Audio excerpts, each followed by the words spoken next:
नमस्कार दोस्तों, आप क्राइम तक देख रहे हैं। बात करते हैं पाकिस्तान की। बात करते हैं पाकिस्तान पर अब आने वाले वक्त में आर्थिक प्रतिबंध लगने जा रहे हैं।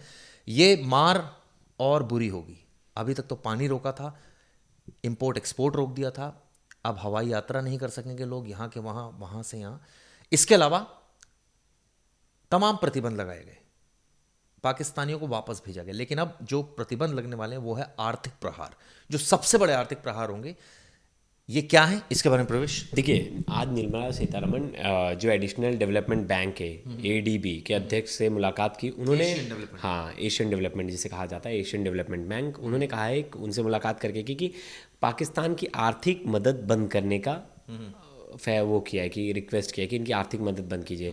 भारत मांग कर रहा है कि पाक को फिर से FATF की ग्रे लिस्ट में डाल दिया जाए। अब ये क्या होता है ग्रे लिस्ट, और इससे क्या फ़ायदा होगा? क्योंकि देखिए, इतने दिनों से मेहनत तो ये कर रहे हैं कौन?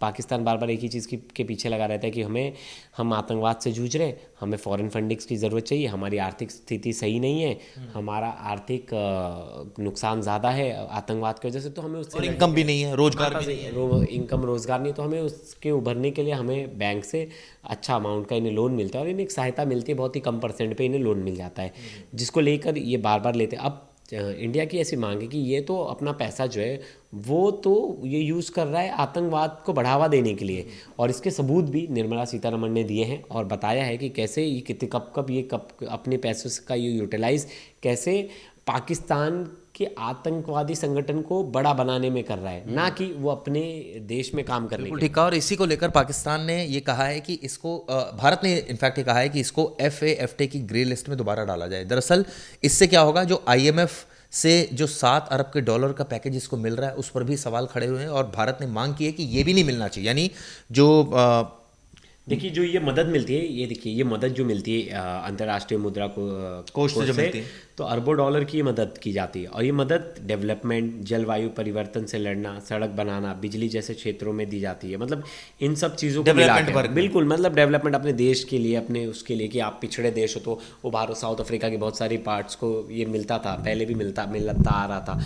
अब क्या हो गया कि अगर इसी पैसे से ये यूटिलाइज क्या कर रहे थे, आतंकवाद को बढ़ा दिया, डेवलपमेंट तो कुछ हो नहीं रहा था। अगर इसको फैसला ले लिया, अगर भारत के हित में ये फैसला जाता है और इनको ग्रे लिस्ट में डाल दिया जाता है, तो आप समझ लीजिए कमर टूट जाएगी पाकिस्तान की, एकदम से कमर टूट जाएगी।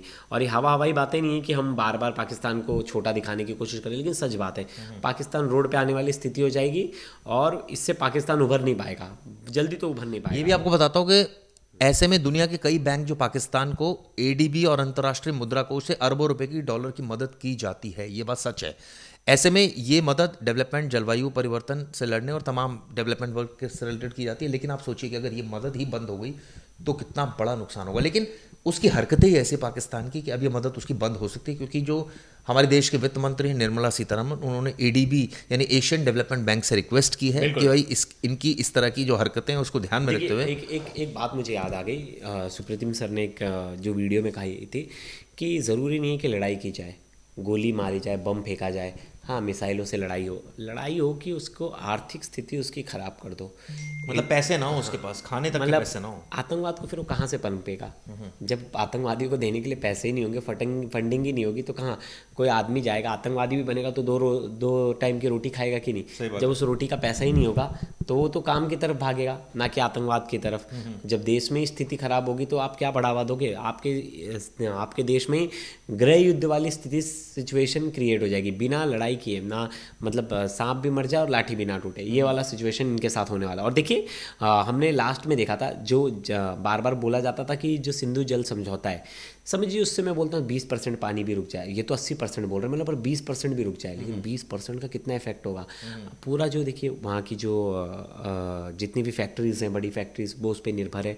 वहाँ जो हायर लेवल पे जो एग्रीकल्चर के लिए जो इरिगेशन और बाकी जो कैनाल्स और लेक्स में जो पानी जा रहा है वो उसी से जा रहा है, मतलब बड़ा एक सेक्टर जो है उस पर निर्भर है। अगर अभी देखिए 2 डैम का पानी रोक भी दिया है भारत सरकार ने, और आने वाले टाइम में और भी चीज़ों को डीरूट किया जाएगा, जो पानी का जाने का बहाव का। लेकिन एक तरह से कहा जाए प्रवेश कि ये बिल्कुल सही सोच है कि अगर वहाँ इकोनॉमी पर वार किया जाता है, जो एक तरह से कहा जाए काफ़ी एक बड़ा स्टेप होगा अगर उनकी आर्थिक स्थिति पर चोट की जाए। अरे आतंकवाद फैल ही उसी से रहा है ना। उनके पास क्या है, वो आतंकवाद के लिए जो पैसा आ रहा है वो कहाँ से आ रहा है? वो आतंकवाद के लिए पैसा तो यहीं से आ रहा है। ये फंड्स का यूटिलाइजेशन थोड़ी ना कर रहे हैं। उनका आम वहाँ का बच्चा जो है कुपोषित है, बच्चे को खाने के लिए पैसे नहीं है, दूध एक टाइम का नहीं मिल रहा है, रोटी नहीं मिल रही है। तो आप देखेंगे वीडियोस में, व्लॉगर्स के वीडियोस देखता हूँ, वहाँ के लोगों की बाइट सुनता हूँ मैं। वो अपने देश का मजाक उड़ाते हैं, बोलते यार हमसे भारत क्या ही लड़ेगा, हम तो पहले से ही बर्बाद है।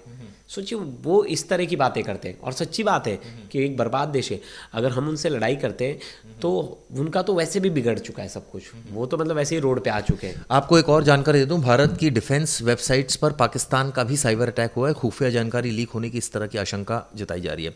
इस बीच पुतिन ने स्वीकार किया कि भारत आने का उनको न्योता मिला है। वो बोले हैं कि बाहरी ताकतों का हमारे संबंधों पर कोई असर नहीं होगा। रूस हमेशा से एक भारत का सशक्त मित्र रहा है। तो ऐसा नहीं है कि भारत नहीं रहा है, भारत भी रूस का बहुत सशक्त मित्र रहा है।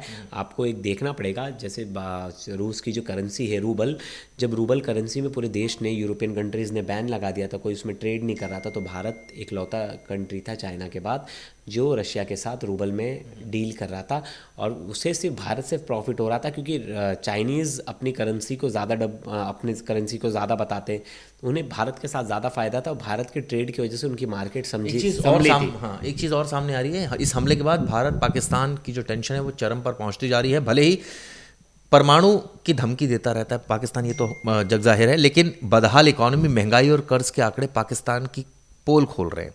आप सोचिए कि ये हालत है कि वहाँ पर महंगाई है, वहाँ पर बहुत ज़्यादा, युद्ध कैसे लड़ेगा ये भी एक सवाल खड़ा हो गया कि ऐसी स्थिति में युद्ध कैसे लड़ेगा जब वो खुद ही उसकी विश्वसनीयता खोती जा रही है। दिसंबर 2024 तक पाकिस्तान का बाहरी कर्ज था करीब 131.1 अरब डॉलर, अब वो पहुंच गया है, जो इसकी जीडीपी का 42% है। प्रवेश सोचिए, मतलब हालत खुद की कितनी खराब है, मतलब खुद की एकदम बैंड बजी पड़ी है। हाँ, खाने के लिए कर्ज 131.1 अरब डॉलर, आप सोचिए, जो कि उनकी जीडीपी का 42% है। आपको पता भी होगा चाइना इनको ज़्यादा कर्ज क्यों दे रहा है, क्योंकि चाइना इनके लैंड ऑक्यूपाई कर ले, वहाँ कुछ ना कुछ वहाँ बहुत सारी कंस्ट्रक्शन कर ले, और चाइना चाहता है एक तरह से भारत की घेराबंदी हो जाए। और इसको ही लेकर पाकिस्तान लोग नाराज़ है कि इतना चाइना इतना उनके स्टेट में इंटरफेयर करने लगा है, उनके कंट्री में, कि अब चाइना के हिसाब से ये चलने लगे। और आने वाले टाइम में देखना इनका तालिबान जैसा हालत होगा। ये भी पता चला कि वर्ल्ड इकोनॉमिक्स के मुताबिक पाकिस्तान की जीडीपी 350 अरब डॉलर है, लेकिन इस पर कुल बाहरी कर्ज 42% के आसपास है, जो कि अभी हमने पहले जिक्र किया।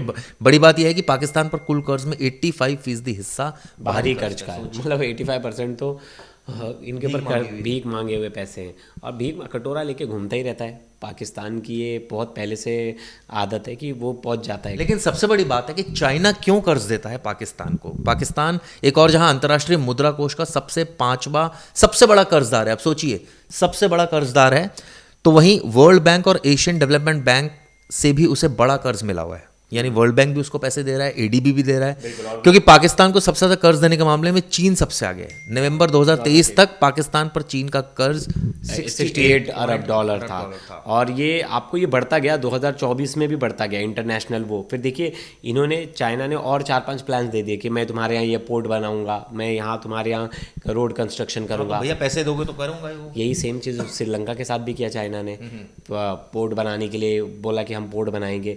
तो इनडायरेक्टली इन्हें नहीं समझ रहा है, जो यूएसए भी ऐसे ही करते थे। यूएसए भी आसपास की कंट्रीज़ पे अपना दबदबा बनाने के लिए उन्हें कर्ज दिया जाता था। कर्ज, अब आपको बताता हूँ, जो मुद्रा कोष है उसने पाकिस्तान 7 अरब डॉलर का कर्ज है, जो कि 1958 के बाद से उसका 24वां बेल आउट पैकेज है, जो विश्व बैंक ने विभिन्न कार्यक्रमों के लिए 108 मिलियन डॉलर की मंजूरी दी है। यहाँ ये सवाल भी है कि डगमगाई इकोनॉमी को सपोर्ट देने के लिए कर्ज मिला है। हाँ, लेकिन ये तो हमें भी पता है, जग जाहिर है कि चाइना क्यों सपोर्ट कर रहा है। हाँ, चाइना इतना डेप्थ में डालना चाहता है, इतने ज़्यादा कर्ज में डालना चाहता है कि उसका पूरा कंट्रोल हो जाए पाकिस्तान पे। लेकिन एक और चाइना चुप भी है, उसकी चुप्पी पाकिस्तान को परेशान भी कर रही है। क्यों? युद्ध के हालातों के बीच इन मांगों को लेकर चाइना की चुप्पी भी पाकिस्तान के लिए झटके से कम नजर नहीं आ रही है, क्योंकि देखिए चाइना का ट्रेड भारत के साथ भी बहुत ज़्यादा है। अगर भारत ने हाथ खींच लिया तो चाइना की तो वैसी आर्थिक स्थिति, मतलब उसे इकोनॉमिक में बहुत अच्छा, मतलब उससे सरपास करना है यूएसए को भी। यूएसए ने पहले से ही टैरिफ वाला क्लास लगा दिया है इनका, तो अब इनका टैरिफ बढ़ा दिया 200% के आसपास। अब इतना टैरिफ बढ़ गया है तो चाइना के पास इकलौता देश बनता है भारत, जो डायरेक्टली यूएस से ट्रेड करके हमसे ट्रेड कर ले, मतलब एक मिडल मैन। और अगर भारत से भी वो पंगा लेता है तब तो उसकी आर्थिक स्थिति तो डाउन ही होगी, क्योंकि यूरोपियन कंट्रीज तो कहीं ना कहीं यूएस से कोई सपोर्ट करती तो है। हमने ये आपको बताने की कोशिश की कि पाकिस्तान कितना खस्ता हालत में, उसकी आर्थिक स्थिति क्या है। उम्मीद करता हूँ वीडियो आपको पसंद आई होगी दोस्तों, क्योंकि इसमें हमने आपको वर्ल्ड बैंक के आंकड़े दिए, इसमें हमने आपको मुद्रा कोष के आंकड़े दिए, इसमें आपको एशियन डेवलपमेंट बैंक के आंकड़े दिए। फिलहाल नमस्कार।